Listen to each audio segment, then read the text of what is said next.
vamos a informaros a la opinión, a nuestros oyentes, de cuál es el problema de los sindicatos en España. Y en Italia, y en Grecia, y en Portugal, no en Francia. En parte, en Francia en una parte. La historia sindical es bastante emocionante. Lo que se llama movimiento obrero, en general, comenzó siendo un movimiento cooperativista antes de que se inventaran o que nacieran los sindicatos. En Inglaterra, como casi todos los movimientos políticos nacen en Gran Bretaña, pues en Inglaterra, en la primera mitad del siglo XIX, después de la guerra carlista, que fue en el año 1830, ahí es donde se notó el cambio radical que se estaba ya observando en Inglaterra entre el antiguo concepto de la pobreza, los pobres, del moderno concepto de los obreros o trabajadores pobres, en la miseria, que eran expropiados de su trabajo cuando se inventaron las primeras fábricas. Las primeras fábricas expulsan de sus talleres artesanales a los patronos y los aprendices y los atrae a las fábricas que están en la ciudad. Eso fue motivo uno del crecimiento extraordinario y rápido del urbanismo de las ciudades. Dos, la desaparición de la antigua conciencia de trabajador que tenían los anarquistas, porque el sindicato primero que aparece después de las cooperativas fundadas por Owen, el primero es el anarquista, y el primero que aparece es el anarquista porque y el eslogan que permite la concentración de obreros en las ciudades fabriles donde hay fábricas, donde empieza la fábrica, el lema que los congrega es la máquina para quien la trabaja, no la tierra. Eso fue un invento aquí muy tardío en España, la tierra de los anarquistas andaluces, porque el anarquista no tenía causa sociológica, causa eficiente para producir anarquistas. El anarquista es un artesano que pierde su herramienta porque no puede competir con la fábrica que produce lo mismo que él hacía antes, lo produce peor, de peor calidad, pero un número infinito mayor de unidades, con lo cual el precio, el artesano no puede competir con la fábrica y tienen que cerrar, se quedan sin trabajo. Entonces se unen contra el movimiento fabril. Por eso el primer sindicato es destructivo, va contra la máquina, quiere destruir las máquinas, considera que el enemigo todavía no emplearé la palabra clase obrera, eso es posterior. Estoy cuando ni siquiera trabajador. El anarquista es un especialista, un artesano, es la clase artesanal. Esos crean el primer sindicato que es anarquista, que en el resto de Europa no triunfó. Sí hubo, claro que hubo. Los primeros sindicatos todos fueron anarquistas, porque eran los artesanos que se afiliaban al sindicato para luchar contra las condiciones que había puesto la fábrica, y la manera que tenían de conseguirlo era destruyendo las máquinas. De ahí que el terrorismo sindical aparezca desde el origen. Aquí en España fueron famosos los atentados en Elche, que es las primeras atentados contra la máquina, contra el maquinismo. El antimaquinismo es un eslogan artesanal propio del sindicato primero, que es el sindicato anarquista. Pero eso evoluciona enseguida, porque claro, en cuanto desaparecen los artesanos, queda, sin embargo, los sindicatos que les sustituyen continúan diciendo, pues si no, ya no pueden decir en España, como triunfa el sindicato anarquista más que en ningún país de Europa, el anarquismo, sindicato anarquista, que es la CNT, la FAI, la CNT, en España triunfa por una casualidad. No, pero bueno, no, hay una casualidad y una causalidad. La causalidad es que Anselmo, uno de los primeros anarquistas, en lugar de llegar a España, los socialistas, los primeros que llegaron a Andalucía y Cataluña fueron los anarquistas. y predicaron lo que conocían. La mayoría de ellos era el anarquismo ruso, pero otros ya, porque es curioso que siendo España, junto con Suiza, en la región del Jura, donde se fabrican los relojes, los dos únicos centros donde de verdad, territoriales y de población, donde de verdad triunfa el sindicato anarquista, y sin embargo, triunfando en Suiza y en España, en Suiza triunfa, claro, porque el taller de relojero es individual, es como un antiguo artesano, es natural que triunfe allí. Pero en cambio lo que tiene sentido es que triunfe en la agricultura en España. Eso es un fenómeno anormal y rarísimo. Pero quedó el eslogan de la propiedad para quien la trabaja, la tierra para quien trabaja, la máquina para quien la trabaja. Eso quedó, el eslogan quedó en España aplicado a la tierra. Primer periodo. Segundo periodo. Ya aparecen los primeros partidos que aspiran a dar conciencia a masas dominadas. Y ahí empieza la conciencia obrera. Y es donde aparecen por primera vez la palabra obrera. Porque antes no, antes los artesanos no eran obreros. Tenían un oficio, eran propietarios de su oficio, propietarios de sus máquinas para hacer sus productos de artesanía. En cambio el obrero está despojado de toda propiedad. Es proletario. Y el proletario alimenta de un lado a los partidos comunistas y de otro lado a los sindicatos derivados y unidos como coordinados muy bien con los partidos comunistas, que son los sindicatos comunistas. Los sindicatos comunistas tienen una evolución que ya se comprende, son obreros. Por tanto, el sindicato lo que quiere es crear una conciencia de clase obrera, no de clase trabajadora. Eso es otra cosa. Hoy se repite trabajadores, claro, los ministros son trabajadores, la consejera del Banco Central Europeo, del Banco de Inversiones, que ha sido procesada por la jueza Daya, Magdalena Álvarez, es trabajadora y le llaman trabajadora. También, don Antonio, en la Constitución de la Segunda República, que hablaba de trabajadores de todas República las de Trabajadores, sí, que era una utopía también, una tontería. Y antes de ella, también la anterior, la de las Cortes de Cádiz, decían que los españoles serán justos y benéficos. Sí. Entonces, claro, una constitución que diga que los españoles serán justos y benéficos, y otros que les llamen trabajadores y que crean que los españoles tienen derecho a una vivienda digna y un trabajo digno y una remuneración digna y unas vacaciones dignas y un recreo para los viejos que se diviertan y bailen unos con otros y viajen, pues bueno, eso es igual, los españoles son justos y benéficos. Bien, eso es para tomarle el pelo a los pobres hombres que redactan las constituciones españolas. Sigamos con el sindicato. Entonces el sindicato comunista ha sido siempre muy bien adaptado a la realidad económica. Entonces se adapta muy bien el sindicato y va transformando su naturaleza y su organización conforme va transformándose en la producción industrial.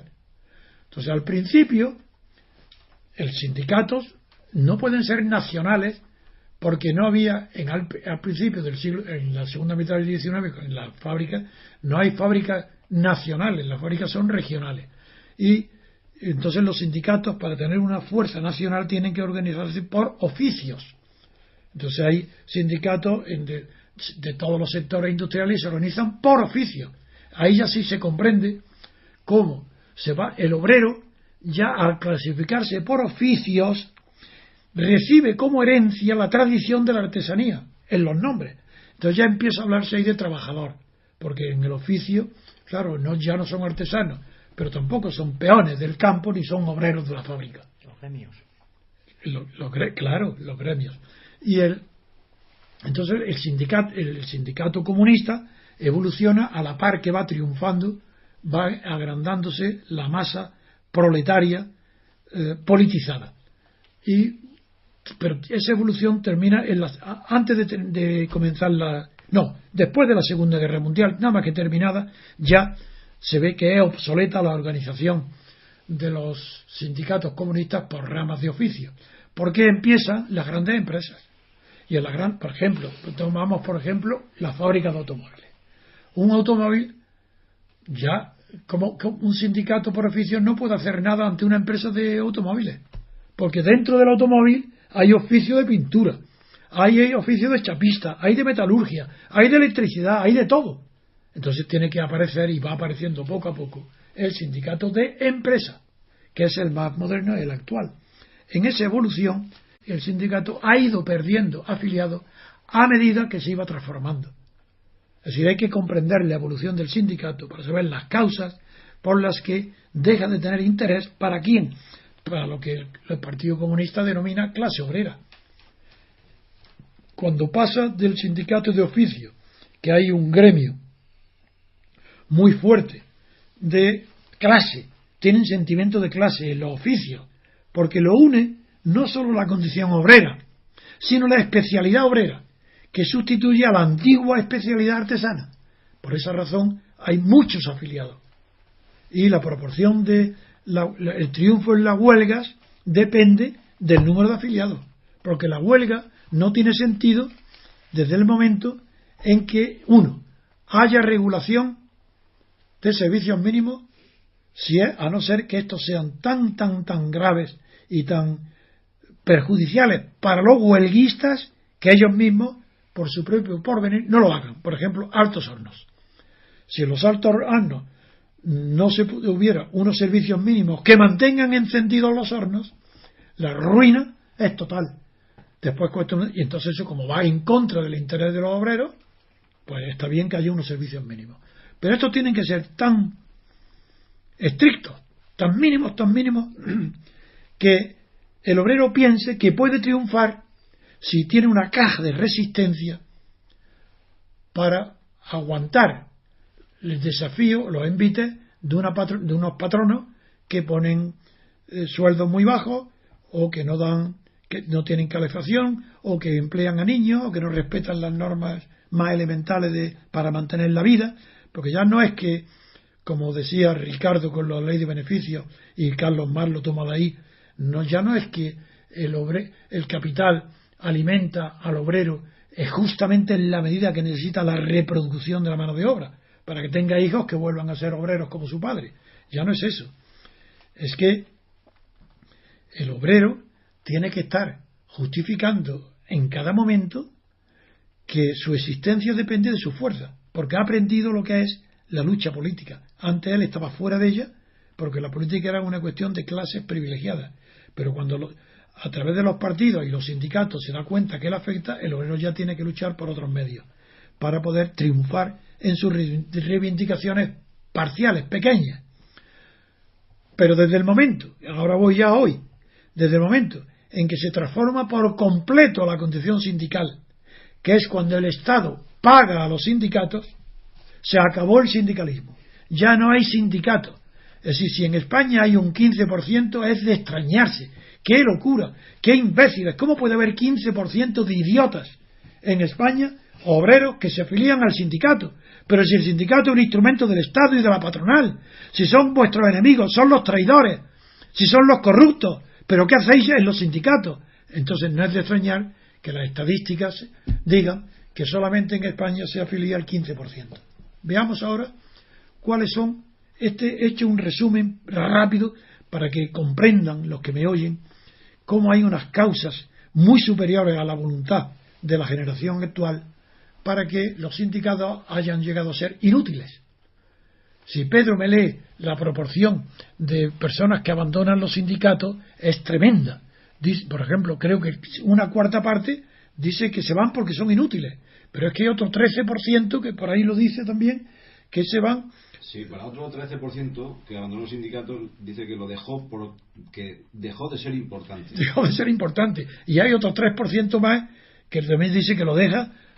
Y otra parte, un 3,4% asegura pertenecer y participar de forma activa en algún sindicato en la actualidad. Y otro 4% que dice pertenecer pero no participa activamente. Sí, bueno, en total, esto quiere decir que hoy en España de verdad, y sobre todo después de estos escándalos de corrupción de UGT y de comisiones obreras, de los dos, es muy posible que antes de final de año la afiliación sindical activa pues supere escasamente el 10%. ¿Y qué supone esta barbaridad? Que unos sindicatos que están sostenidos por el 10% de la clase trabajadora, para no decir clase obrera, pues con el 10% tienen el poder de imponer el salario al 100% de los trabajadores a través de los convenios colectivos. Esto es fascismo puro, que no se extrañe nada de mis palabras, porque está copiado de la ocurrencia de un ministro de Mussolini muy inteligente, que se llamaba Nitti, que crea este sistema en los años finales de los años 20. Y esto también, no extrañaros lo que digo, que para lo que vino de Italia y que Franco recogió, quien lo trae, que junto con el fuero de los españoles fue el fuero del trabajo, y lo trae el catedrático de mercantil mejor de España, un hombre inteligente, un hombre que era republicano, pero que el franquismo arrasó con todas las categorías y con todos los antecedentes, y fue nada menos que el catedrático Joaquín Garrigues, el catedrático, el hermano del embajador Antonio Garrigues, fundadores los dos hermanos mayores del despacho actual Garrigues. Pues este fue quien trajo a España, por orden de Franco, el fuero del trabajo y el fuero de los españoles. Bien, este sindicato, digo que tienen ese poder coactivo de legislar, son legisladores, es como las Cortes. Así, todo el mundo sabe lo que es las Cortes, ¿no? O cree casi todo el mundo, aunque hay unas maravillas de personas que vienen que no saben nada de lo que es las Cortes, ni quién es Rajoy, como me has contado, Pedro, y eso, y qué maravilla, que están más felices que yo, porque yo si no supiera tanto como sé de España, sufriría menos. Pues los sindicatos, copiados del sistema italiano, los coge Franco y funda el sindicato vertical. Y a eso voy.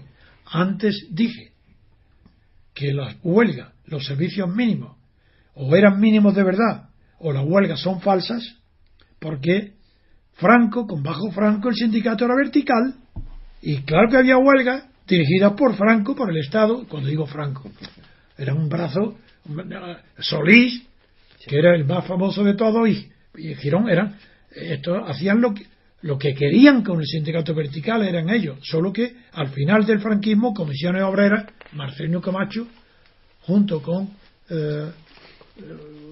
otro que era un antiguo falangista, Seferino, no me acuerdo cómo se llama, sí, Seferino, bueno, se inventaron el método de infiltrarse en el sindicato vertical y llegaron a dominarlo en influencia, que fue Comisiones Obreras. Pero después de Franco, es decir, al llegar la monarquía y legalizarse el Partido Comunista, Comisiones Obreras se transformó por completo.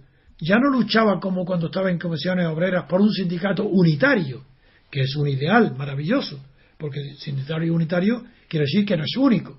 Unitario quiere decir de unidad de acción, pero pluralidad de estructura, de organización. Unidad en la acción, qué maravilla. Que se unan los sindicatos para tener más fuerza. Eso era fantástico. Y yo lo alabé en Estrasburgo, cuando pronuncié el discurso en nombre de la Junta Democrática en el Parlamento de Estrasburgo. Uno de los párrafos más aplaudidos fue cuando expliqué cómo funcionaba y qué es lo que aspiraba a Comisiones Obreras. Pero eso ha desaparecido. Hoy Comisiones Obreras es un sindicato como UGT, vendido al Estado. No solamente corrompido hasta la médula, es decir, corrompido hasta la médula. Si se midiera la corrupción por la cantidad, los sindicatos están más corrompidos que los partidos. Lo que pasa es que, como la influencia en el gobierno es mayor en los partidos, calificamos con mayor adjetivos más graves a la corrupción de partido que a la de sindicato, creyendo que lo de sindicato no nos afecta tanto. No, ¿cómo que no nos afecta? Uno, primero, está vendiendo a la clase obrera. Los escándalos de Sevilla de que lleva la juez Ere, que luego tú me preguntarás, Pedro, algo sobre este tema, son tan grandes que la corrupción sindical para mí es tan grande y tan grave para la economía española como la de los partidos, con una diferencia, que la de los partidos es fácil su corrección, digo fácil institucionalmente, pero imposible en este sistema de partitocracia. La partitocracia está sostenida por la corrupción. Y yo, cuando escribí mi primer libro, La Alternativa Democrática, y en los artículos que escribí en la revista Reporter, cuando se estaba redactando en secreto la Constitución española, redactando en secreto, sí, lo digo 1.000.000 de veces, es mentira que hubiera ni unas elecciones constituyentes, ni unas cortes constituyentes. Fueron unas elecciones corrientes legislativas las que en ellas se creó, por orden del gobierno de Suárez, nada sin que se enteraran los demás, una comisión que es lo que luego se llaman padres de la patria, Sí. que estaban redactando en secreto la Constitución. Pues bien, vuelvo a los sindicatos. Con tan poca afiliación, no es legítimo ni tolerable que esos sindicatos corruptos y vendiéndose al mejor postor de la patronal y de los bancos y de las cajas de ahorro, metiéndose a los sindicatos en los consejos de administración, de allí donde meten la cabeza ya, meten detrás de la cabeza el codo, la mano y el cuerpo, y no hay quien los saque. Sí, quizás como las garrapatas con agua hirviendo. Pero, no es que lo diga yo que le vayan a echar aceite hirviendo, pero es que es muy difícil desarraigar la corrupción cuando ésta afecta al mundo obrero.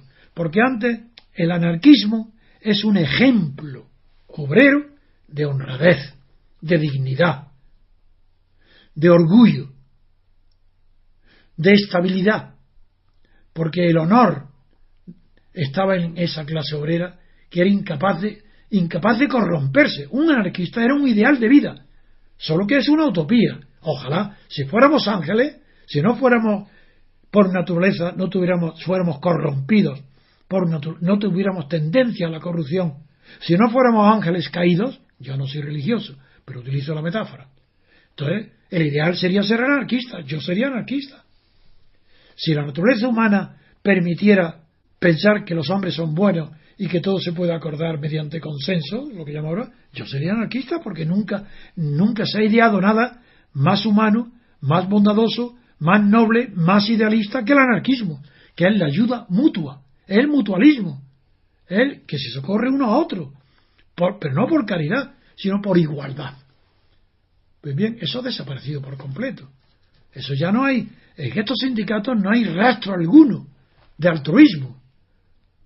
Es puro egoísmo, pero no de la clase obrera, de los dirigentes sindicales, enriquecerse.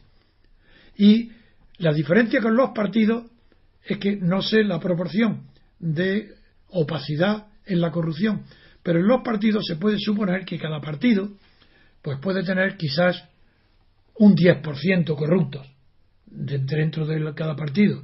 Si tienen 1 millón de afiliados, pues tendrá 100.000 corruptos.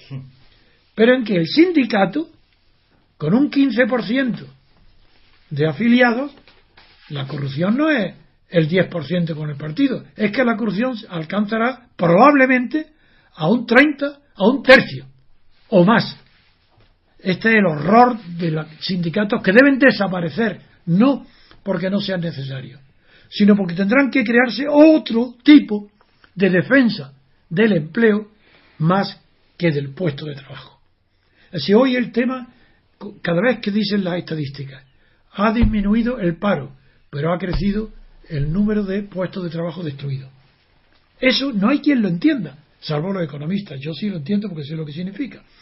Pero entonces el sindicato futuro tiene que ser aquel que esté cuidando como nadie la creación de empleo, más que la defensa del despedido. Y hoy los sindicatos no es más que solidaridad con el despido. Pero el despido no es el obrero o el trabajador. El despido ahí abarca todas las categorías, toda la jerarquía de la empresa. Salvo el propietario, un director ganando millones y con despido de millones, en el despido tiene la solidaridad sindical. Y eso tiene que cambiar de naturaleza. El sindicato tiene que buscar una estructura, una organización idónea, adaptada a la lucha para evitar la destrucción de empleo, es decir, la creación de empleo. Para lo cual tiene que tener una formación económica muy buena, mucho más fuerte que la de defender al que se despide del paro. Tiene que tener una formación, los dirigentes sindicales tienen que ser personas muy formadas. Yo digo algo que no me da vergüenza decirlo ahora. En el año 58, el porvenir de la libertad en España era tan negro, que después de yo, muy jovencito, haber explorado todos los caminos, primero con el rey era en el exilio, el padre de Juan Carlos, el conde de Barcelona, y viendo que el camino de los monárquicos, después de mi entrevista y conocer a todas las máximas figuras de la monarquía, eran románticos inútiles, que no iban a exponer nunca nada contra Franco, porque vivían ellos eran franquistas. Pues después de ello me sirvió para tomar contacto con los grandes generales, los altos mandos militares. Ya estoy hablando desde Muñoz Grande, y los Díaz de Alegría, y los Barroso, los grandes generales, y Vega, los tenientes generales, porque estaba yo explorando la posibilidad de un golpe de Estado militar. Cuando vi que eso era imposible, yo exploraba, fue cuando lo unió, y pude entonces comprender que era imposible, y que la única posibilidad que habría de derribar algún día la dictadura franquista eran los sindicatos, porque ya estaba viendo, antes de que el nacimiento de comisiones obreras, estoy hablando, ya no estaban creadas, pero yo en su creación no había intervenido, a pesar de que yo intervenía en todos los movimientos clandestinos, no había intervenido, no sabía bien la organización. Yo estoy hablando del año 58. Entonces yo era muy amigo de Rafael Calvo Serer, de la Opus Dei, y Rafael Calvo Serer era íntimo amigo de un abogado del Estado, se llamaba Luque, José Luque, que estaba destinado en la SEAT de Barcelona. Entonces yo le pedí a Rafael Calvo que me lo presentara, vino a mi despacho. Yo estaba ejerciendo de abogado, claro, ya tenía un despacho muy bueno. Había pedido de notario, todavía no había pedido todavía la excedencia, pero estaba próximo a pedirla. Pensaba salirme de la notaría y dejar de ejercerla. Y como vi que mi único meta era la libertad política, la colectiva, no la individual. Yo la individual no la necesitaba, porque era un abogado muy bueno, y yo tenía una confianza en mí mismo total, como abogado, era notario. Yo no tenía miedo ninguno al porvenir económico en absoluto, pero yo no podía vivir sin libertad. Y pensé que la única manera de conquistarla era a través de un sindicato. Pero como no conocía la existencia de los sindicatos, comisiones obreras, y sabía que un sindicato comunista no era el arma adecuada, pero sabía que se tenían que organizar en las grandes fábricas, pensé que SEAT era la más grande, y le pedí que en secreto me fabricara una identidad falsa, con un nombre supuesto falso. Yo dejaba todo y con unos documentos falsos me iba a trabajar de obrero a la SEAT de Barcelona. Y estuvo todo preparado de tal manera que, como yo tampoco tenía una fuerza física, porque no tenía músculos, los que tenía eran los de futbolista, de las piernas, no puedo trabajar, pues pedí la sección de pintura, porque como me gusta la pintura, pues para pintar coches. Y fui nada más que con la idea, que estas ideas que hoy me veis exponer, las tenía yo ya entonces. En el año 58 yo había leído y estudiado todo el movimiento obrero, todo el movimiento sindical, los grandes libros rusos, franceses, italianos, y sabía cómo había que hacerlo. Y quise irme, pero tuve la fortuna, porque la única objeción que me puso el abogado del Estado Luque, dice: ¿y si te enamoras en Barcelona? Si me enamoraba de una obrera. Dice: ¿entonces qué pasa? Digo: pues si me enamoro, pues me caso y qué. Eso no. Pero me enamoré a finales del año 58, sí, en el mes de octubre del 58 me enamoré de una francesa que era modelo de Valenciaga, maniquí de Valenciaga, de tan extraordinaria belleza, tan extraordinaria elegancia y tanta sensibilidad y cultura de literatura francesa, que la vi, y al segundo día le dije que me quería casar con ella, y ella dijo que de acuerdo. Y en el segundo encuentro nos casamos, y a los 3 meses estábamos casados. El tiempo de reunir la documentación. Y eso me impidió irme de obrero. Y lo cuento ahora, porque cada día tengo menos vergüenza de contar mi vida, ya que como todas las demás la deforman, yo tengo que ir poco a poco diciendo los hechos de mi vida que me han marcado. Y uno de ellos ha sido el tiempo. Es más, me matriculé en la Universidad de Madrid para estudiar económicas, para completar mi formación, porque yo tenía antes en la universidad y la tengo, una formación muy fuerte en economía clásica. Yo he leído a todos los grandes economistas, a todos, pero cuando llegó ya los economistas de los grandes economistas de la teoría matemática, ya como no soy fuerte en matemáticas, los dejé. Pero me matriculé en la Facultad de Madrid para sacar los estudios económicos y para tener más formación cuando fuera a trabajar en una empresa y crear, porque mi idea era idear una nueva forma de sindicato que fuera útil y indispensable para el progreso económico, pero sobre todo para mí era la libertad.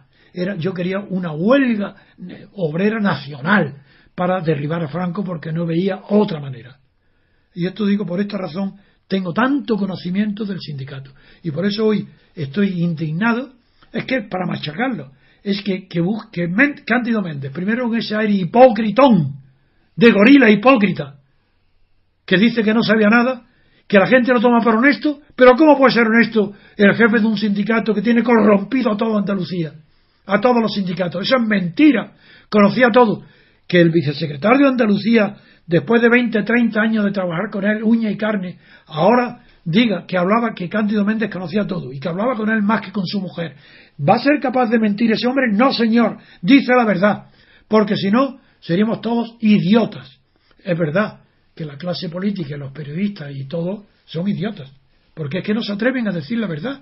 Creen que no se puede decir que Cándido Méndez es un sinvergüenza. ¿Por qué no se va a decir si es un personaje público, responsable de la corrupción en UGT? ¿Por qué no decir lo mismo de Tocho? Que quieren ser, que han sido ellos, nuevos ricos, pero como eran tan miserables, tan pobres, porque la pobreza no solamente es de dinero, hay una pobreza mucho más grave, que es la de imaginación. Pues estos sindicatos eran tan pobres de imaginación que cuando han robado miles de millones no pensaban más que en comer. Miles de millones para comer gambas y langostinos. Pero es que desmayado, no, esmayado, como se decía en Andalucía. Pero qué pobre gente, robando miles de millones para comer langostinos, bailar sevillanas en las casetas, para imitar a la pequeña burguesía. Obreros que querían ser pequeños burgueses y lo han conseguido. Toda la clase sindical es pequeño burguesa. ¿Qué sindicato? ¿De qué clase? ¿Cómo sindicato? ¿UGT qué es esto? ¿Unión General de Trabajadores? Menos mal que no tiene la palabra obrera. Como el PSOE. PSOE obrero. ¿Pero el PSOE obrero de qué están hablando? ¿Pero qué es esto? Bueno, pero esto es el colmo. Y el colmo es la cobardía de la clase dirigente española y de la clase mediática, no solo la oligarquía financiera, sino los periódicos, que ninguno se atreve a decir lo que yo digo. Lo que todo el mundo ve, los periódicos no lo dicen y se amparan. No, es que un momento, es que están protegidos todos estos dirigentes por la presunción de inocencia. No, señor, estáis equivocados, no sabéis nada ni de derecho ni de sociología. La corrupción de Bárcenas no estará protegido. Esa corrupción, esos delitos que haya cometido, estarán protegidos por la presunción de inocencia. ¿Para quién? ¿Quién no puede decir que son criminales, delincuentes? ¿Quién? Yo lo digo, el juez, el fiscal, los abogados que intervienen, los procuradores. Nada más. ¿Cómo va a ser presunción de inocencia Bárcenas para mí? Digo, ese es un ladrón. Pero ¿cómo va a ser presunción de inocencia UGT o Tocho? En comisión, son ladrones. ¿Pero qué presunción de inocencia? Presunción de culpable. Esa es la realidad. Y nadie se atreve a decirlo porque sois cobardes. Estáis acobardados todos por el franquismo y no habéis degenerado el lenguaje porque os da miedo de decir la verdad. ¿Cómo presunción de inocencia ante las pruebas que leemos en la prensa? Nosotros no somos jueces. Ante el juez serán presunción de inocencia. Y allí tendrán que probar su culpabilidad. Para mí no necesito prueba ninguna. Con la que me aparece en los periódicos me basta. Digo, son ladrones corruptos, los dirigentes sindicales, los dirigentes del PSOE, los dirigentes del PP. Rajoy es un deshonesto, miente cada vez que habla. No digamos Felipe González, lo he dicho. Es más, lo voy a contar aquí. Un día yo voy a comer poco, pero de vez en cuando voy a comer a un restaurante que está muy cerca en Pozuelo, un restaurante muy bueno, Casa Tere, caro, restaurante caro. Y una vez fui a comer allí con mi hijo, Pablo, y me encontré, y se levanta en la terraza, era un buen día de mayo, o de junio ya, estamos en la terraza del hotel, del restaurante, muy agradable, muy bonita, con flores, muy bien, y nada, me atienden muy bien porque me conocen, enseguida vienen, me sientan en una mesa, y veo, antes de llegar a sentarme yo, que se levanta de una mesa a mi izquierda, se levanta un amigo mío íntimo y ven Antonio, qué alegría verte, y era Cereceda, el célebre constructor multimillonario que yo sabía que era amigo de Felipe González, pero yo nunca sabía que era íntimo. Y lo veo que se levanta de una mesa que está sentado con Felipe González en la mesa, y se levanta hacia mí, y yo mirándolo le digo con voz alta, ya me conocéis todos, para que se me oyera, le dije, pero este era Luis, pero ¿con quién está sentado a comer? ¿Con ese criminal? ¿Con el asesino de los GAL? ¿Con el corrupto? ¿Pero qué haces con Felipe González? Y Felipe González a los 5 minutos se fue. Pero es que así es lo que yo trato a la gente. El que es un criminal se lo digo a él en la cara. A Juan Carlos, que digo, os recuerdo que a Juan Carlos, designado sucesor por Franco, me llevan, un periodista de ABC, Salvador López de la Torre, me mete en una encerrona, me lleva al Club 31, donde estaba Juan Carlos recién nombrado, de los días últimos de julio, que estaba recién nombrado el día 18 de julio, el sucesor de Franco. Bueno, yo no lo sabía. Entonces, claro, me siento en la mesa y el que me invitaba a comer, que era Salvador de la Torre, me dice: Antonio, que te están saludando, mira a tu derecha. Miro, y era el Juan Carlos, doña Sofía, el Mondéjar y todo el equipo que ocupaban todo el frente. Y saludándome, yo no correspondo al saludo, y le digo: no saludo, pero ¿por qué me has traído aquí? Me ha hecho una encerrona. Pero ya, bueno, nada. Bueno, termina la comida, se va el rey Juan Carlos, el que hoy es rey, que entonces todavía no lo era, pero ya estaba designado sucesor con Sofía, y al llegar a la altura de mi mesa, aparta la gente de pie todo gritando: viva el sucesor, y aplausos, viva Juan Carlos y viva el sucesor. Se acerca a mí llamándome por el diminutivo tono con el que me designaba su padre, porque eran mis amigos de Granada, y los que me llamaban Tono como a mi familia. Pues me dice: Tono, ¿es que no me quieres saludar? Y yo sentado, todo el mundo de pie, aplaudiendo. Se callaron cuando vio que se dirigía a alguien a hablar. Y yo me levanto, le doy la mano. No me levanto porque estaba la mesa por medio. Me inclino, me levanto algo, me inclino sobre la mesa, le doy la mano y le digo: al sucesor, no. Y le digo: al amigo, ¿es que no me quieres saludar? Y digo: al amigo siempre, al sucesor jamás. En voz alta, que se enteró todo el mundo. Al rey. Entonces, a mí se me acepta como soy o nada. Por eso han tratado de matarme 2 veces. 2 asesinatos han preparado contra mí en Consejo de Ministros, y lo repitieron 1.000.000 de veces, ya que nadie quiere reconocer mi papel ante Franco. No había oposición más que la mía. Sí, yo arrastré a muchos en la oposición. El Partido Comunista empezó siendo oposición, Comisiones Obreras también, pero terminó siendo colaborador de Suárez, entregado a la monarquía. Un comunista que se hace monárquico, ese es Santiago Carrillo. Bien, os digo yo, sindicatos, lo conozco muy bien los sindicatos, y para mí, tanto el sindicato UGT como Comisiones Obreras están corrompidos toda la dirección nacional y regional. Están todos chupando, pero centenares de millones, no poco, no para langostino. Pero se ha publicado la noticia de que tienen una finca que tiene 20.000 hectáreas. Bueno, si eso es cierto, sería la finca más grande de España, y eso valdría por lo menos 200 millones de euros. Tienen pisos por todas partes. Aquí en Madrid tienen 20 o 30 pisos. Pero esto es un escándalo que han aprovechado todos los partidos de la izquierda, sobre la izquierda. Izquierda no hay. En la izquierda política no existe. Desde que murió Franco no existe izquierda política. Todo es de derechas. Todo. Unos más, otros menos, y siempre unos y otros con una equidistancia en el centro para gobernar. Todos son centristas, porque todos son socialdemócratas. La derecha es socialdemócrata. Y cuando antes me habéis hablado, con eso enlazo, la corrupción sindical, con los índices del fracaso del informe PISA, del fracaso de la corrupción, del fracaso del empleo con el paro. Cuando hablé de todos esos fracasos, digo, la causa de todo esto es política. Porque a la muerte de Franco, antes de morir, todavía no se atrevían. Entre otras razones porque estaba yo en la brecha, saliendo, tapando todos los boquetes que en la oposición clandestina el PSOE trataba de hacer boquetes. Yo los tapaba, porque veía por dónde querían venir los tiros. Los veía antes de que se dispararan. Y es que se querían introducir lo que han conseguido al final. Y para ello tuvieron que eliminarme a mí mediante la difamación, no con la cárcel, ni con los atentados, ni con las palizas, ni con los intentos de asesinato. Con eso no lograron nada, pero sí lograron que el PSOE se alió con Suárez en el gobierno para que levantara el secreto de Guinea. Lo digo todo esto en honor de que hoy tengo otro visitante de guineano que conoce mi vida y su padre fue amigo mío en Guinea.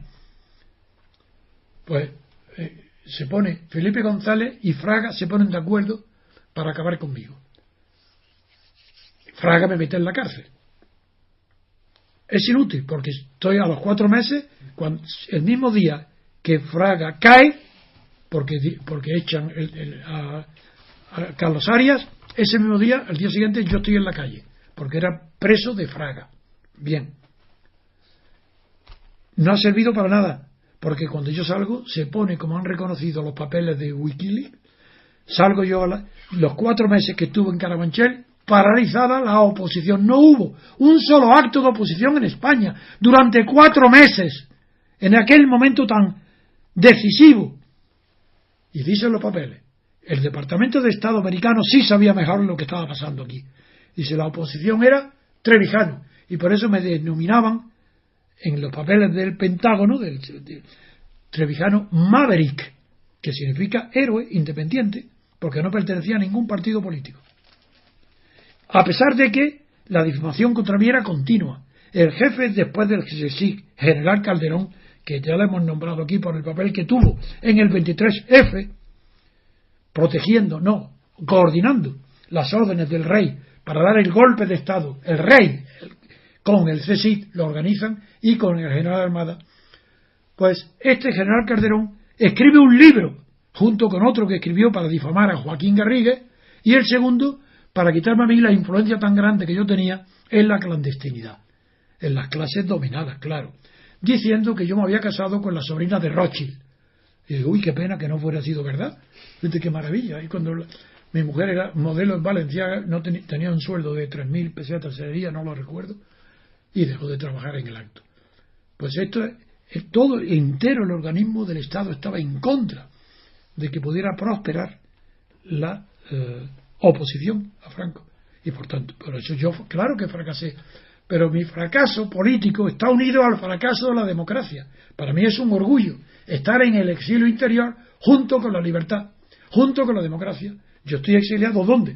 Donde está la democracia, donde esté la libertad colectiva. Porque los españoles estáis confundiendo libertades con derechos. Naturalmente que hay libertades individuales, eso desde luego. Pero libertad colectiva, ¿pero de qué estáis hablando? La libertad colectiva es la libertad constituyente. Es que el pueblo español tiene libertad constituyente para constituir, modificar, cambiar la Constitución de ninguna manera. Todo el mundo sabe que eso depende de 2 partidos nada más, los mayoritarios, y como entre ellos no hay consenso, salvo que se lo mande desde Bruselas, pues no se modifica la Constitución. ¿Libertad? ¿Pero de qué habláis? Si la libertad es algo visible, se ve lo que es, y aquí la libertad no se ve. Libertad de expresión. ¿Pero qué libertad de expresión si no hay libertad de pensamiento? ¿Pero cómo se puede ser libre de expresar lo que quieras si no eres libre de pensar lo que quieras en tu interior? Si tienes el cerebro lavado por el consenso, si estáis obligados todos a pensar lo mismo, porque si no, no vamos a ir, es el consenso, ¿cómo vamos a ir en contra del consenso? Pues eso es lo que hace la esclavitud. Los esclavos, para ser esclavos, tienen que tener consenso de esclavos. Y vosotros sois esclavos porque tenéis consenso de obedecer a quien no tiene legitimidad para mandaros. Tienen legalidad, pero no legitimidad. Y cuando yo propongo la abstención, los más listos se creen, pero hombre, qué tontería dice la abstención. Si estos son unos cínicos, pero si estos partidos no les da igual, mira a los catalanes, si da lo mismo, que aunque lo vote un 15%, da igual, sigan en el poder, tan tranquilos, felices. No, señor, no sabéis nada de política, porque la abstención no persigue deslegalizar a los partidos actuales. Lo que persigue es deslegitimarlos. Y un partido, siendo legal, pero deslegitimado por una abstención superior a la mitad, cercana ya a los 2/3, esos partidos no pueden sostenerse en el poder. Porque cualquier manifestación pública, cualquier acto convocado por los que están dirigiendo, pregonando la abstención, que asistan muy pocas personas pacíficamente, una marcha pacífica en silencio, sin pronunciar una palabra, ni siquiera libertad, nada. Una marcha de 100.000 personas en silencio derriba cualquier régimen. Si respeta hasta los semáforos.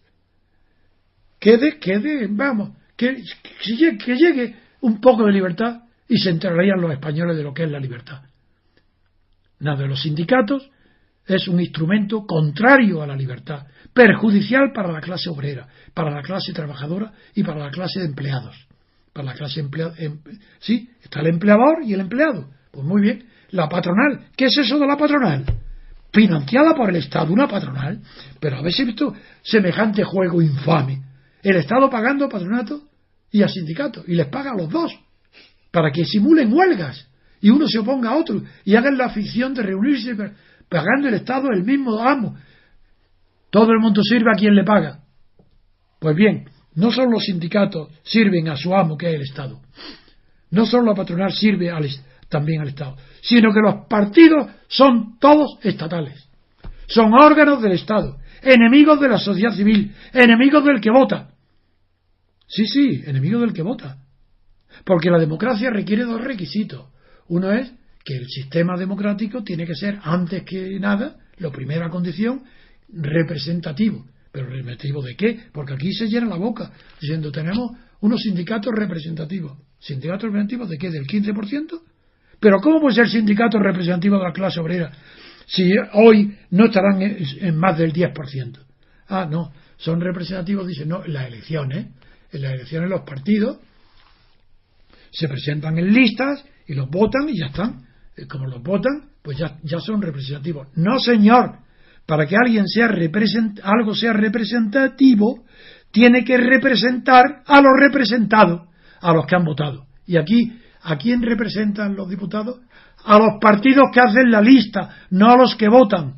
El sistema de lista, cerrada o abierta, es indiferente, no permite la representación política.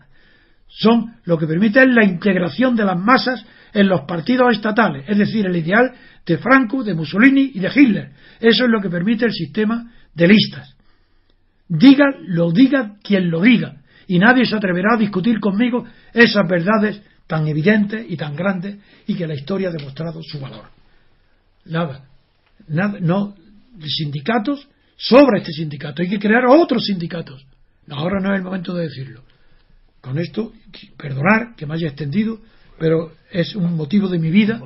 He dedicado muchos meses y años de mi vida a estudiar a fondo la cuestión sindical, porque yo creía, antes de enamorarme, creía que la única manera de derribar el franquismo sería creando un sindicato que abarcara toda España, a todos los oficiales, nuevo, conforme con las ideas que ahora digo, que yo ya las tenía entonces, porque era muy estudioso de la historia y del sindicato y de las formas que se había organizado el sindicato y de la lucha obrera y del movimiento obrero.